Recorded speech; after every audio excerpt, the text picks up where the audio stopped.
हानाकिमी के episode number 9 में हमें दिखाया जाता है कि किस तरह से मिकाता और यहाँ पर पानी से नहला रहे होते हैं क्योको। फिर हम देखते हैं कि यहाँ पर शॉप की ओनर उसे देख लेती है कपड़े चेंज करते हुए। यहाँ पर जबरदस्ती कर रहा होता है मिजुकी के साथ कार के अंदर। सानो और मिजुकी एक जंगल के अंदर हग कर रहे होते हैं। चलिए शुरू करते हैं और जानते हैं ये सब कैसे हुआ। एपिसोड के स्टार्टिंग में मिकाटा को देखते हैं जहाँ पर वो सानो से बात कर रहा होता है और बताता है कि तुम बिल्कुल एक गार्डियन की तरह बिहेव करते हो। सानो, तुम मुझे बता सकते हो कि क्या तुम उसे लाइक करते हो या सिर्फ गार्डियन की तरह उसे प्रोटेक्ट करना चाहते हो। सानो खड़ा होता है और कहता है तुम्हारा इससे कोई मतलब नहीं तो चले जाओ यहाँ से, क्योंकि जब भी मिजुकी मेरे साथ रहती है तो तुम अजीब सा बिहेव करने लग जाते हो और जल्दी से मिजुकी को मेरे से दूर कर देते हो। तुम्हें पता है ना कि मैं मिजुकी को लाइक नहीं करता, बस मैं यही कहना चाहता था तुमसे। सीन चेंज हो जाता है और हम तमाई को देखते हैं जो यहाँ पर मिजुकी के पास आती है और कहती है कि मुझे पता है तुम सानो के साथ सबसे ज्यादा रहती हो, तो तुम मुझे बता सकती हो कि मैं क्या करूँ। मैंने बहुत ज्यादा अट्रैक्टिव कपड़े पहन कर देख लिए पर सानो बिल्कुल भी भाव नहीं देता है। एक लड़की जो भी ट्राई करना चाहती है एक लड़के को पटाने के लिए, वो मैंने सब करके ट्राई करके देख लिया,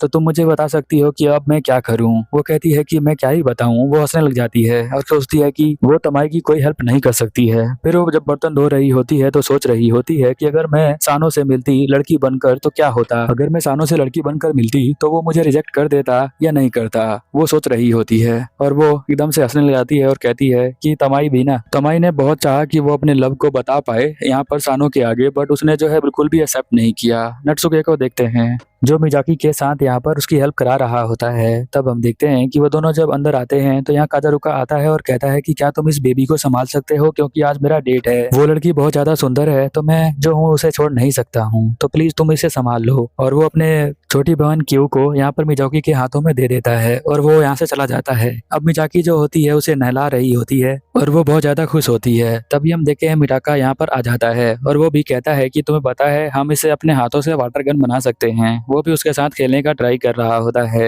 मिजाकी सोचती है कि देखो ये कितना अच्छा है और कितना ध्यान रखता है छोटी बच्ची का, पर जो दिख रहा होता है एक्चुअल में वही हो या ऐसा नहीं होता, इसलिए तुम्हें दोबारा सोचना चाहिए। इधर हम देखते हैं नट्सुके जो होता है वो देख रहा होता है कि सभी लोग मार्केट से सामान लेकर आ रहे हैं। युजुरो भी देखता है और वो जाकर छुप जाता है क्योंकि मिकाटा के कुछ दोस्त उसके पास आए होते हैं। वो पूछते हैं कि पिछले साल वाली लड़की जो तुम्हारे साथ डेट कर रही थी उसका क्या किया तुमने। मिकाटा यहाँ बताता है कि तुम लोगों को तो पता ही है कि मेरे को लड़कियां चेंज करने की बहुत ज्यादा आदत है, तो मैं हर साल एक नई लड़की को चेंज कर देता हूँ। उसको यूज करने के बाद यहाँ पर सानो को बहुत ज्यादा गुस्सा आ रहा होता है। वो ये सारी बातें सुन रहा होता है और साथ में वो कहता है कि अभी एक छोटो बाले वाली लड़की मुझे मिली है, हो सकता है इस बार मैं उसका यूज करूँ। इधर हम देखते हैं कि सानो भागकर उसके पास आता है और कहता है जल्दी से घर के अंदर चली जाओ। यहाँ पर मिजाकी क्यो को नहला रही होती है और उसके ऊपर तौलिया फेंक देता है सानो। कहता है कि अपने आप को साफ कर लो, क्योंकि वो देख लेता है कि पानी की वजह से उसकी बॉडी यहाँ पर दिख रही है। सानो ये डायरेक्ट नहीं बोल सकता है तो कहता है तुम्हें फीवर है इसलिए चली जाओ अंदर, पर वो कहती है कि अभी तो सूरज निकला हुआ है तो मुझे कोई दिक्कत नहीं है। बट वो बहुत ज्यादा गुस्सा करता है, इसीलिए मिजाकी चली जाती है चेंज करने के लिए। बट वो जो चेंज कर रही होती है तभी देखती है कि शॉप की ओनर उसके रूम में आ जाती है और वो देख लेती है कि वो एक लड़की है। शॉप के ओनर से वो रिक्वेस्ट करती है कि प्लीज वो किसी को ना बताए कि वो एक लड़की है।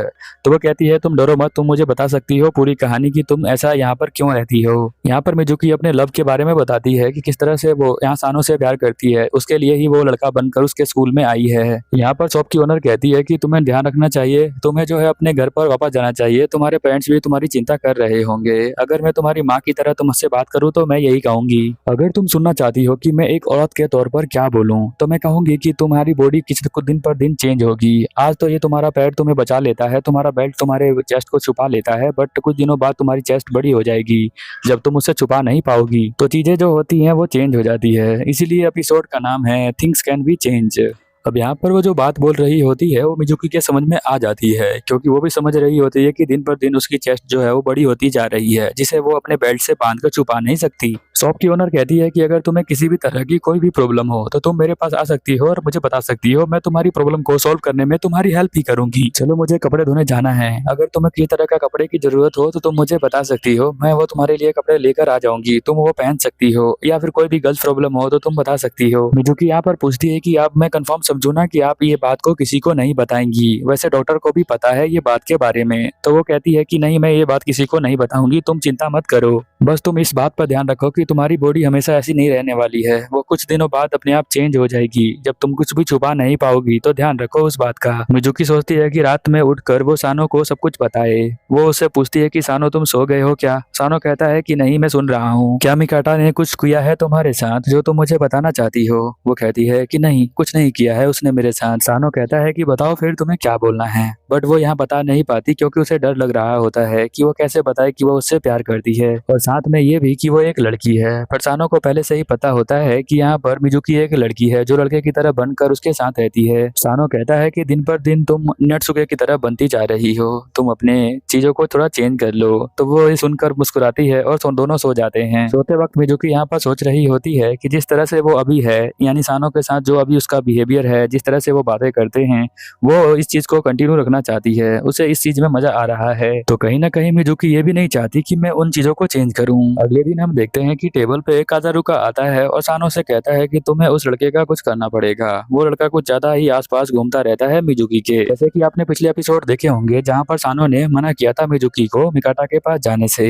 पर मिजुकी जो है गुस्सा हो गई थी और उससे बात करना बंद कर दिया था। रिलेशनशिप में ऐसा होता है, जब लड़का तुमसे प्यार करता है तो वो तुम्हें रोकता है कि ये नहीं करना वो नहीं करना, पर लड़की नहीं समझ पाती है। काजुराका जब उसके कान में बोल रहा होता है कि तुम्हें इतना आराम नहीं देना चाहिए, उसका ध्यान रखना चाहिए, तो वो कहता है कि वो अपना खुद ही ध्यान दे सकती है। कादारुका कहता है कि वो उसको अपने कार के अंदर लेकर गया हुआ है और तुम जानते ही हो कार में क्या क्या हो सकता है, तो इसलिए मैं तुम्हें बता रहा था। रात हो जाती है और यहाँ पर शॉप की ओनर ढूंढ रही होती है मिजुकी को। वो कहती है कि कहाँ गई मिजुकी, अभी तक आई नहीं, 2-3 घंटे लेट हो गई, मुझे खाना बनाना था उसके साथ मिलकर। वहाँ पर काम करने वाली लड़की बताती है कि लगता है कार का यहाँ पर उनका खराब हो गया था इंजन, इसीलिए वो 2 घंटे लेट आएंगे। सानो वहाँ से खड़ा होता है और रूम के बाहर जाता है। इधर हम देखते हैं मिजुकी और मिटाका को जो कार को साइड में खड़ा कर लेता है। वो यहाँ पर बोलता है कि सानो जो तुम्हारा दोस्त है वो रियल फ्रेंड है कि वो तुमसे लव करता है? वो कहती है कि वो तो फ्रेंड है। कहता है कि मैं तुमसे प्यार करता हूँ और तुम चाहो तो मुझसे तुम प्यार कर सकती हो, मैं तुम्हें कभी भी बुरी फीलिंग नहीं दूंगा। मिजाकी सोच ही रही होती है, तभी मिकाटा उसके पास आ जाता है और उसका हाथ पकड़ लेता है और उसके ऊपर चढ़ जाता है।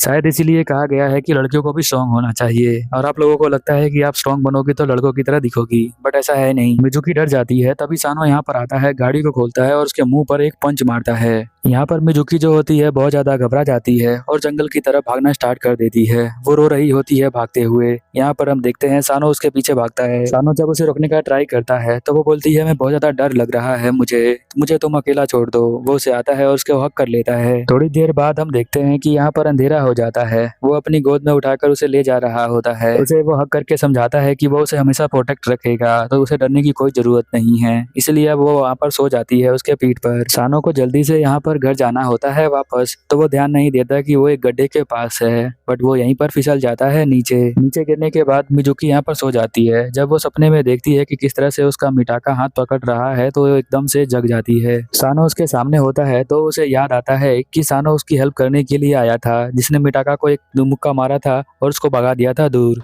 मिजुकी के पैरों में यहाँ पर मोच आ गई थी क्योंकि वो ऊपर से नीचे गिर गए थे ना, इसीलिए। यहाँ पर वो बैठ जाता है और उसके पैरों को देखने लग जाता है कि वो क्या कर सकता है। मिजुकी यहाँ पर सॉरी कहती है। वो कहती है मुझे माफ कर देना, तुमने मुझे हर बार मना किया था उससे दूर रहूं, बट मैंने तुम्हारी बात नहीं मानी, इसलिए मैं माफी मांगती हूँ। यहाँ पर कहता है कि तुम्हें माफी मांगने की कोई जरूरत नहीं, लगता है कि मैं ही तुम्हें प्रोटेक्ट कर नहीं पाया सही से। रियल लाइफ में चीजें और ज्यादा बेकार हो सकती हैं, इसलिए आपको अपना ध्यान रखना है। यहाँ पर उसके सर में बहुत ज्यादा पेन हो रहा होता है मिजुकी के। इधर हम देखते हैं कि मिकाटा घर पे वापस आता है, जहाँ पर रेस्टोरेंट की ओनर कहती है कि तुम वापस आ गए, पर तुम्हें क्या पता नहीं था कि मिजुकी एक लड़का है, तुम उसके साथ ऐसा कैसे कर सकते हो, वो एक टीनेज बॉय है। यहाँ पर वो उसको बहुत बुरी बुरी सुनाती है, तो लगता है उसे देखकर कि वो अपने आप के नजरों में ही यहाँ पर गिर गया है। ऊपर की जगह बहुत ज्यादा फिसलन भरी थी, इसीलिए मैं ध्यान नहीं दे पाया। अब हम लोग ऊपर जा भी नहीं सकते, तुम्हारे पैरों में चोट लगी है। वो कहती है मुझे माफ कर दो।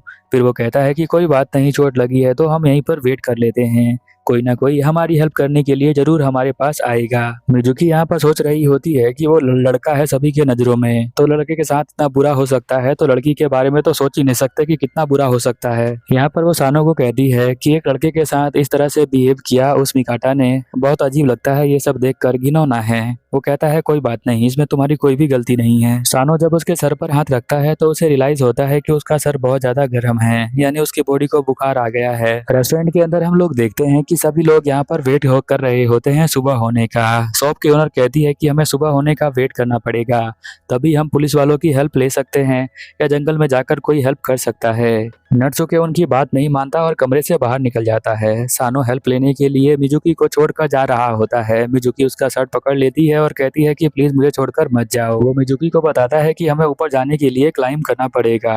वो कहती है कि नहीं प्लीज मुझे छोड़ के मत जाओ, मुझे डर लगता है। तो वो कहता है कि ठीक है। कहता है कि मैं थोड़ा पानी पीकर आता हूँ और पानी पीने लग जाता है। फिर उसके पास आता है और उसे हक कर बैठ जाता है। वो देखता है कि मिजुकी यहाँ पर सो गई है, तो वो चेक करता है तो उसकी बॉडी का टेम्परेचर बहुत ज्यादा हाई होता है। वो अपना टी शर्ट फाड़ता है और अपने कपड़े को गीला करके उसके सर पे रखता है। यहाँ पानी पीने के लिए गिलास नहीं है, तो वो अपने मुंह में पानी भरकर लाता है और उसे किस करके वो पानी उसके मुंह में दे देता है। वो एकदम से ब्लश करने लग जाती है। उसे फील हो रहा होता है कि बहुत गरम गरम कुछ तो हो रहा है। इधर हम देखते हैं कि वो बेहोश हो जाती है और वो उसको हक करके बैठा होता है। तभी नट्सुके ऊपर से चिल्लाता है और वो लोग फाइनली अपने घर पे वापस आ जाते हैं, जहाँ पर बताती है शॉप की ओनर की वो भाग गया है। यहाँ पर मिकाटा अब कभी भी यहाँ पर नहीं आएगा और वो अभी किसी को तंग कर नहीं सकता, क्योंकि वो सुबह ही यहाँ से निकल गया है। मैंने उसे निकाल दिया है। उसको याद आता है कि रात को उसके साथ क्या क्या हुआ था, तो वो किसके बारे में भी याद कर लेती है। वो सोचती है कि लगता है वो किस जो है वो सपने में हो रहा था। शॉप की ओनर बताती है कि तुम्हारा जो सानो है वो तुम्हारा बहुत ज्यादा ख्याल रख रहा है, वो तुम्हें बहुत ज्यादा प्रोटेक्ट कर रहा है आज। तभी सानो मिजुकी के पास आता है और कहता है कि तुम ठीक हो ना, तो वो कहती है कि हाँ मैं ठीक हूँ। फिर वो चला जाता है। वो यहाँ ब्लश करने लग जाती है क्योंकि उसे याद आ जाता है रात को सानो ने मुझे किस किया था इस बारे में। तो वो बहुत ज्यादा खुश हो जाती है मन ही मन। सानो कहता है कि अब सामान पैक कर लो, अब हम यहाँ से जा रहे हैं दोबारा स्कूल के अंदर, टाइम हो गया है। वो कहती है कि ठीक है। नट्सुके भी यहाँ पर तैयार हो जाता है जाने के लिए। कादारुका यहाँ पर आता है और कहता है कि तुम लोगों का बेकार फेस अब देखने को नहीं मिलेगा, पर ध्यान से जाना तुम लोग। यहाँ पर हम देखते हैं कि वो कहता है कि उसकी बहन कहाँ पर है, तो बताता है कि नहीं मेरी बहन तो रो रही है कमरे के अंदर। यहाँ पर मिजुकी को याद आता है कि वो रो इसलिए रही होगी क्योंकि शाम को उसने पूछा था कि किस तरह से प्रपोज करूँ सानो को, तो हो सकता है सानो ने उसे मना कर दिया होगा, इसलिए वो यहाँ पर उससे मिलने के लिए नहीं आई। पर हम देखते हैं कि वो जो छोटी बच्ची होती है वो यहाँ पर उन सबको देख रही होती है। नट्सुके उसे कहता है कि अब मैं यहाँ से जा रहा हूँ, तो वो उसके बाल खींचती है और रोने लग जाती है। शॉप की ओनर यहाँ बताती है कि लगता है कि वो तुम्हें पसंद करने लग गई है, इसीलिए वो रोने लगी है। तो यहाँ पर वो अपने हाथ का एक बेल्ट निकाल के देता है और कहता है कि तुम इसे बांध लो और हमेशा याद रखना अगली बार हम मिलेंगे जब तक तुम्हें इसे हाथ में बांध कर रखना है। तो वो अपना रोना चुप कर देती है और वो लोग चले जाते हैं यहाँ से। और एपिसोड नंबर 9 यहीं पर खत्म हो जाता है। तो आप छोटी सी रिक्वेस्ट है कि प्लीज वीडियो को हाइप करें और मुझे सपोर्ट करें और नेक्स्ट एपिसोड देखने के लिए चैनल को सब्सक्राइब करें। चलिए मिलते हैं अगले एपिसोड में, तब तक के लिए ओवर एंड आउट।